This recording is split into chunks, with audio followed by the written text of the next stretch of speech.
to another episode of Inside the Recording Studio. I am Jody Whitesides, and with me, as always, is Mr. Chris Hellstrom. How are you today, Chris? I'm doing good, Jody. How are you? I'm feeling sunny because I was out playing pickleball this morning, and now we're here to record our newest episode, which is about what? We're going to talk about working on a short deadline today. Yeah. And that's something that is a little bit dependent on what it is that we're doing, obviously. The way I'm thinking about this on a short deadline would be if we're submitting a track for any kind of media, if it would be for like a library or perhaps to throw your hat in the ring for a movie or whatever an opportunity might be. Sure. We're not talking about like a mixing thing. So we are talking about mixing, but not You're talking about an end-to-end thing mix. from either one person or a group of people working on a singular piece of music to get it done in what, 1 day or less? Yes. What's the fastest deadline you've ever had? 1 day or less. Well, what's the or less? Or less would be... 2 hours? 4 hours? No, I think the fastest one that I actually ended up submitting for was, I think, probably less than 12 hours. And that was something that you and I did together, actually. Mm-hmm. What we did, and I think you had gotten the words like, hey, can we do something like this by tomorrow noon or whatever? And Right. It was in the afternoon. And it wasn't like we had the opportunity to sit and work on that effectively until that deadline was going to come up. It was like, okay, this is going to happen both on our ends. And you had to write lyrics, we had to write everything, mix it, master it, submit it by, I want to say it was like noon the next day. Mm-hmm. And we did that. So Don't that's forget probably we also the recorded shortest. it too. Well, of course, yeah, the whole process, right? That's probably the shortest, like real live world example that I could give. Mm-hmm. So what about you? Have you had any other ones that were shorter than that? Oh, yeah. That you had to, yeah? Yeah. What was that? Roughly 6 hours or less. Okay. Was this the one with Robert. Robert? Yeah. Yeah. He calls me up like almost at midnight. Hey, what are you doing? Yeah. Driving home from a gig. What are you doing? Oh, I've got something that I need to turn in by 6 a.m. Can you help? It was an all-nighter. We got it done just in time. I think by the time I got there, it was probably 12:30, and we got it done by 6 a.m. right on the button. That Wow, was 6 about a.m. 5.5 deadline. Wow. hours in the middle of the night. That's brutal. It was Yeah. pretty fast. It was for a Right. Butterfinger commercial, and it worked out. They used it. Oh, well, there you go. Yeah, So it was worth it. it was. But that's sort of like the premise that I'm thinking about here. So when we're doing this, right, let's say that you got a quick turnover, you have to submit this pretty quickly. What's the first kind of thing that you're thinking about as far as like the process? The process or the brief? Because the first thing you have to get is the brief, and you have to know what it is you have to write or record or mix, do whatever on the short deadline. So if you have, if you are the one-stop shop, which essentially is what I tend to think of myself as, or you can do, and Robert or a few other people that we know, the brief is the most important thing because you have to nail whatever it is they're looking for. Right. And that comes from experience, maybe. Yeah, maybe we should drill down a little bit on that. Mm-hmm. As far as like what a brief for people that might not know what that is. Can you explain what a brief tends to be? A brief tends to be a short paragraph or even a couple of sentences that describe exactly what they're looking for, musically speaking. Sometimes it comes with an actual like link to a song example, which you take in as vibe. You don't take that in as, I'm going to re-record something like that. But the brief essentially tells you, this is what we're looking for, please deliver. Right. And generally also that can have really minutiae in there as well. It needs to be this and this long. We're looking for this kind of instrumentation perhaps. But you're right in, just want to kind of like double down on this. It generally is just giving you a vibe. Yes. Of what they're looking for. We're looking for an up-tempo rock track in the style of XYZ, whatever. Mm-hmm. That's the brief. So now that you just mentioned that, it's popped in my head because I actually got a brief to do a theme song for a cartoon. Okay. And it was, we need to have a rock song in the style of Fred Flintstone. And I'm like thinking Fred Flintstone didn't have electric instruments. How am I doing this? So that's I don't know why that just popped in my head when you said So you're going organic is what you're yes, saying. you have to go right? organic Yeah. rock on that. Yes. Right. So you mentioned there as well, it's like leaning on your experience. And I think that's, obviously, if this is the first time we're doing this, we might not have any experience of doing that. But the more comfortable you get with what you know that you can deliver, this gets a little bit easier. The first thing to do, I think, is to realize that this is not a time for experimentation up front. Right. And when you say experimentation, what are you referring to in terms of experimentation? I'm thinking of, let's say that the brief is that they want an 80s dark synth pop track as an underscore or whatever. Okay. Let's say. Maybe this isn't the best thing to do. Oh, you know what? Maybe I should start coding my own instruments and do something that I could use in this. Or it's like, maybe it's that new synth that I've never opened up that I bought on sale 6 months ago, right? Let's see what that can do. Mm-hmm. That can be a big time waster for me. I think you're better off going with tried and true stuff that you know gear and you can deliver because you don't have a lot of time, right? And getting in the weeds too early is not making best use of your time, I think. That'd be one way of looking at it. Now, let me give you an example and see how you would, quote unquote, experiment with the writing aspect of this. You're given a trailer for a movie.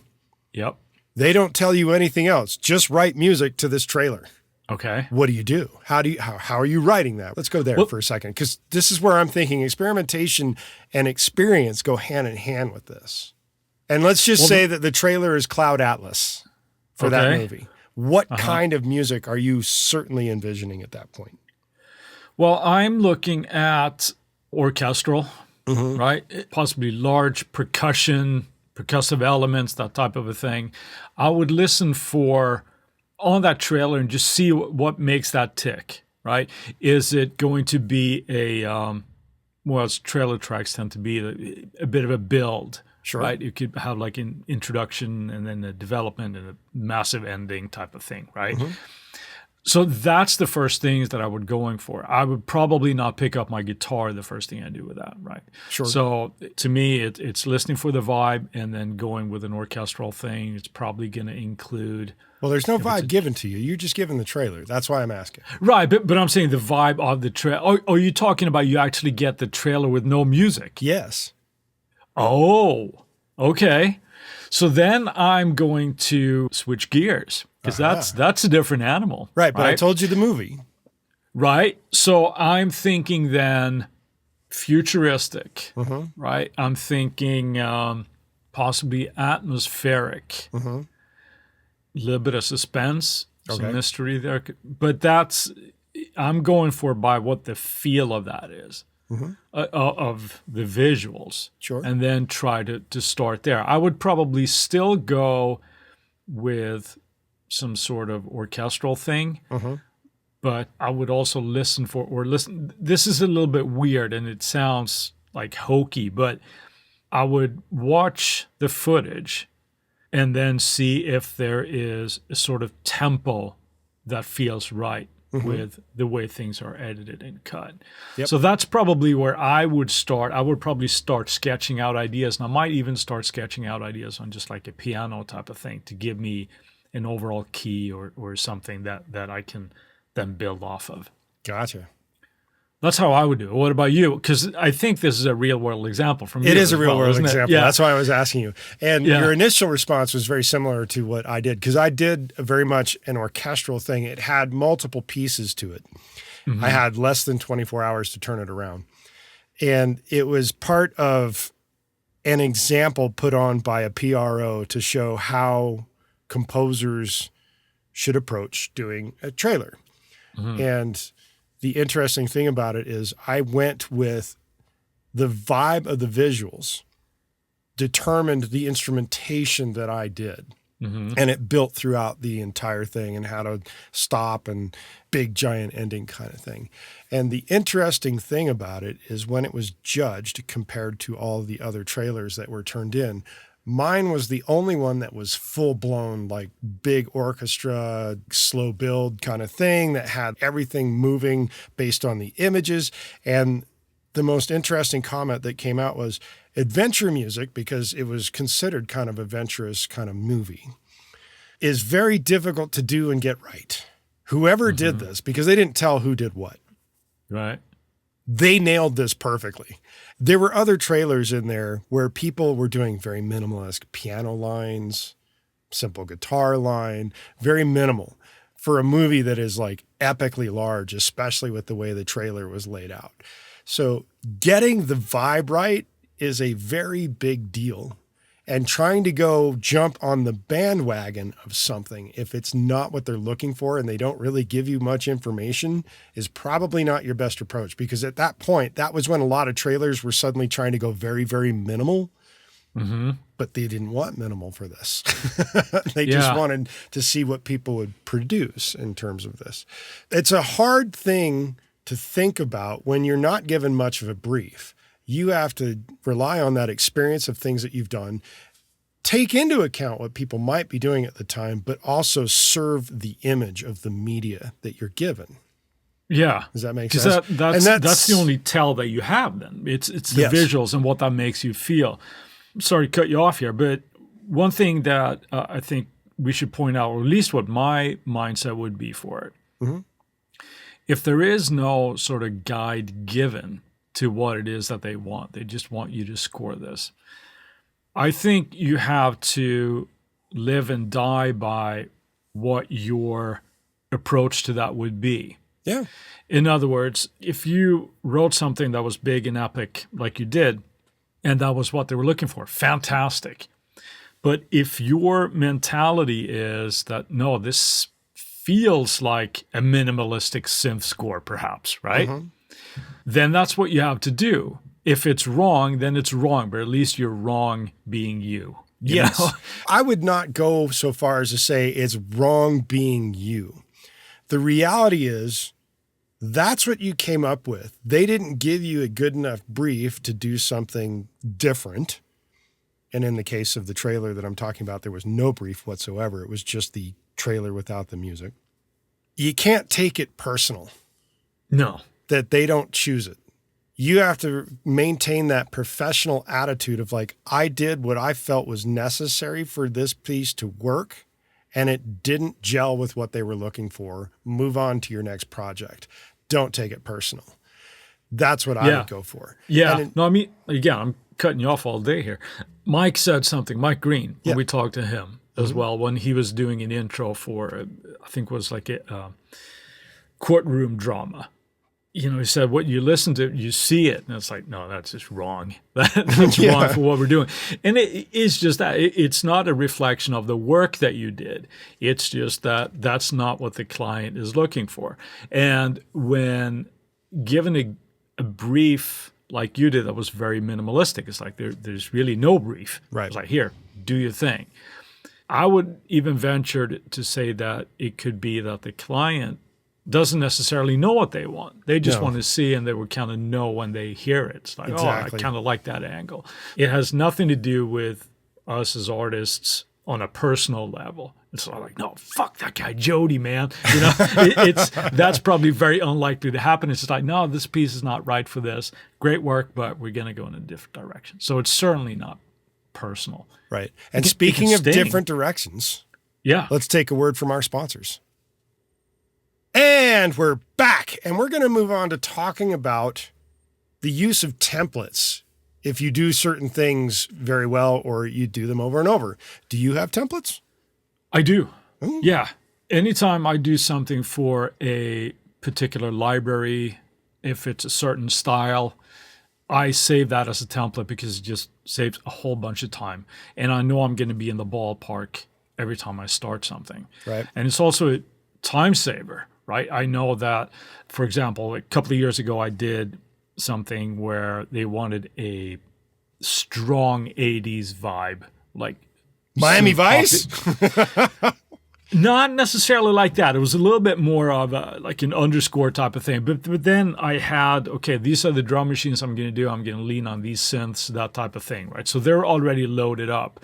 So having a template when I start writing in a certain style is just a huge time saver. I'm not wasting time going through loading up instruments or trying out every articulation or whatever. So I'm good to go right off the bat. So that, I think, is something that's a huge time saver. You obviously have to set it up once before you get the template, but that's not the end of the world, right? You have that, so you can pull that up again and again. Right. That's what I do. I'm sure you do the same thing, right? Yes and no. And I will clarify that by stating that I do have friends that are pretty big time composers. And I know full well that because they are more orchestral in nature, they have gigantic templates that have pretty much every one of their instruments all laid out in the way that they like them laid out. Early on, I used to do the same thing. I know what you're going to do now. Yeah. Unfortunately, and I laugh because I remember. Okay. My reality is that I don't do that anymore. And part of it has to do with me wanting to internalize whatever the brief or the item of media is that I'm looking at, to think about it ahead of time. Then I kind of take the approach that you mentioned. The first swing, if this is going to be like a library thing or a full disc type thing or multiple tracks in the same nature, I will create a template of the instrumentation that I'm going with that. Mind you, if I were to go into a lot more scoring with just straight up, I'm just a movie guy, I would do the entire orchestra just like a lot of my buddies that do that do.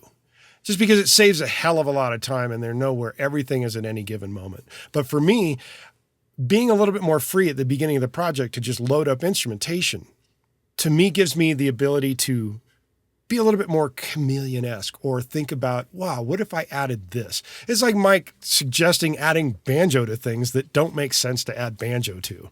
But you sneak it in there and you get you as you're layering in the instrumentation. Now, if they're asking you to do multiples of this, yeah, you want to create a template because at that point it becomes a lot easier. I wouldn't necessarily say that I would rely on presets with those templates, but they can get you in the ballpark. Yeah. I want to clarify when I said started laughing there because I was thinking about something that you and I have talked about in the past with what we both did, where early on in the days, I would try to, when I set up my, what used to be called the auto load. The auto load of Logic, yes. Right. And I was trying to foresee anything that I might want to use in this friggin' project, right? Sure. You never get done working on your damn auto load. Right? So you never get to the point of actually writing anything. That's where you get trouble. Right. So when I think these templates, I am not somebody that scores movies for a living. Right. You don't say.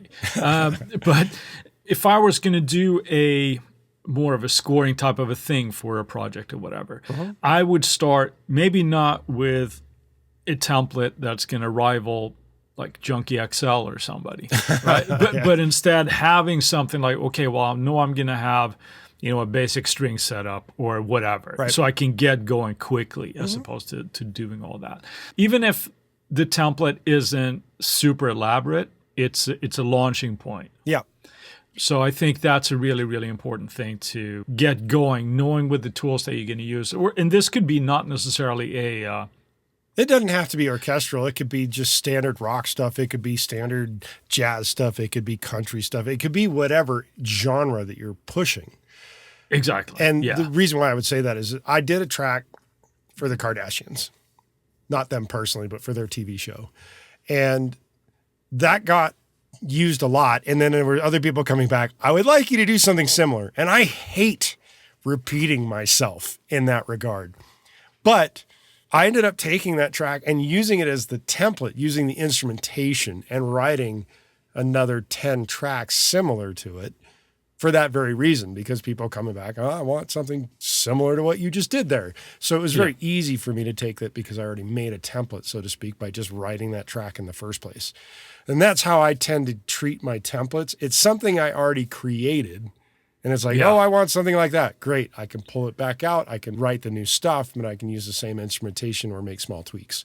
And that's, Yeah. Here's the same soundscape. yes. You got it, right. And part of that too is that the next movement here in talking about short deadlines is you don't want to get bogged down with the details of your writing and the details of your setup. Yeah. That's like, you want to be moving. You constantly Right. want to get, okay, we need this in here, put it in there, move on. Right. And I think that's also a thing for the template, obviously. You open up your template, you got everything right there, and now you can start with your writing. So one thing that you and I have talked about, whether it's sort of writing for a purpose like this or just a song, like you're just writing for your next track or album or whatever it happens to be, Right. is to try to get the ideas out, sketch them out quickly. And then sort of refine. And I think when we're dealing with something like this, it's a quick deadline. You don't really have another choice. Something that gets on my nerves a little bit one time is when artists talk about, oh, I'm not feeling inspired or I'm waiting for my muse or whatever. Yeah, you don't get that option now, buddy. Sit down and do your job. My favorite line for that comes from the movie Music and Lyrics. Okay. It What's is the with line? Drew Barrymore and what's the actor's name? Hugh Grant, yeah. Yes. Inspiration is for amateurs. I just need one line. And that's the perfect reality of it is if you are on a deadline and they are hiring you, they are going for something you already know how to do. And he's not Yeah. wrong. Inspiration technically can be for amateurs. Now, is that 100% true all the time? No. But if you're working on a deadline, you don't have time for inspiration. Right. And that brings me up to another point where it can sometimes be very tempting to feel like we have to, okay, I got to knock this out of the park. And you do, but feeling that we have to do too much. Keep the basic idea simple first, get the whole thing out, and then possibly refine things as you get closer. Right? Yes. Spending a whole bunch of time on automating a tambourine that's just going to pan a little bit on the left side of the speaker is probably not the best use of your time. So Sure. The other thing that helps out a lot when you're on a deadline is having a team of people that you know that you can call upon and say, hey, I'm working on something. I need your help, which is the case of like with Robert getting me in on the Butterfinger commercial. He recently redid a theme or was part of the New York Giants on their theme that just recently released. He isn't the guy that did everything. He was part of a collaboration of people that all did it. That's delegating the task to somebody that knows what the fuck they're doing. If you can't play guitar well, hire a guitar player to come in, pay him a little money, or buy him a few beers if they're really great friends, get them to play on it, move on. That's how it's done. That was something for me in my younger days that was very difficult. And for no better reason that it was all just an ego trip. And a control freakness, no? Yes, that too. But realizing that in sort of retrospect is kind of painful. But a huge lesson is that nobody really cares if you did everything. Right? But they do care if it sounds good and sounds right. Exactly. And you're delivering on time. Yes. Given, like, let's say that you have to do this orchestration and you're not the orchestration guy, but Johnny that you know from past experience, he's amazing at orchestrating strings, whatever. Hey, Johnny, what you doing? I got this option. Delegate that. Here's my chord progression. This is my melody. Orchestrate while I do other shit. Right. Make it work. Yes. Right. Delegating is huge when it comes to this, if it's possible. Yes. Right. And it's always possible. It's whether or not you're it's always too much possible. of a dick to do it.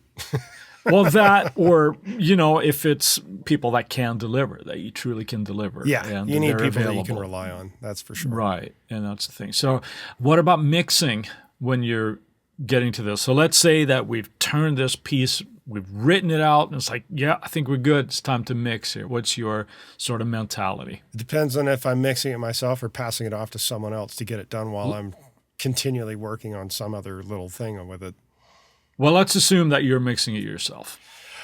Listening through, I have to think of the big picture. I have to get the relative levels as quick as possible, and I'm not going to overly extend a waste of my time dealing with very small, minor details. I'm going to get Yeah. it right in the ballpark as best I can, as quickly as possible. Yeah. And again, here's something that I'm normally not a huge fan of doing this, but this is a case where I absolutely agree with it. And this is where dealing with presets. I was just and presets AI. for that as well. So I was recently submitting a bunch of tracks for hopefully a TV thing, right? Again, relatively quick turnaround. Here's one of those things where I had everything done. So I just pulled up presets. What was the sound that I used on the snare here? Boom, I used this. I used this. And it's not like I'm sitting down and going, oh, you know what? Maybe I need to lower the threshold a little bit. I know it's going to work and it's going to deliver, right? So again, we have to think big picture here. And sure, sounds and everything do matter. Again, it's a big picture thing, right? It's probably not going to be one of those things where, ooh, you know what? The bass line there in the second part of the trailer, can you just bring that down half a dB?